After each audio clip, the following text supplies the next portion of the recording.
I'm Lauren Ace, and I'm going to read you The Boys, which was written by me and illustrated by the wonderful Jenny Løvlie. Our story starts by the shore, with 4 boys bobbing on the sea. The boys had been friends for as long as they could remember, and a little while before that. They were like brothers. They all had different ways of expressing themselves. Tam made art from everything. They all loved listening to Ray make music. Natty never went anywhere without a book and often told them stories of his own. Bobby liked to understand how things worked and enjoyed explaining what he had found. Although they all had different interests, the boys were a team. When they worked together, it made all of them better. The beach was their special place.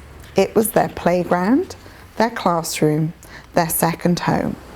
It was where they built their friendship. Even when they weren't all together, the boys' lives were busy and full of friends, family, hobbies, and responsibilities. But one spring, they returned to their beach to find the sands had shifted. The winter tides and storms had revealed hidden rocks, and everything was different. Sometimes the boys found that growing up wasn't easy.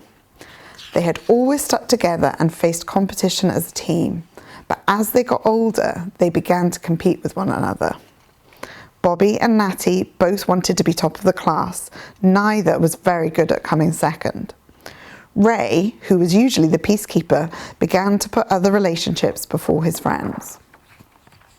Tam's jokes, which usually made their hearts feel lighter, were no longer just for them. Lately, he was entertaining larger crowds. For a little while, the boys enjoyed standing out on their own. It felt good to be different and think only about what made them happy. But without the others, each of the boys soon felt as though he had been swept out to sea. Their successes, which had once been shared, now felt empty. The boys knew they had to be able to talk about their feelings, but it wasn't easy. Just as they had when they were small, the friends worked together to make things better. They came to realize that no boy is an island, and the bravest way to face problems is to talk and to listen. They learned to be patient and kind with one another again, making their friendship stronger than ever. The boys became men and started families of their own. When one of them was weighed down by sadness, the others would always be there to lift him up.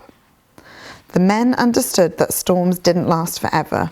A bright new beginning would always follow. And although their lives had taken them to different places, the men came back together to share their happiest times. The older they grew, the less the men took their brotherhood for granted. They knew that their friendship would always bring them back together, just like waves returning to the shore.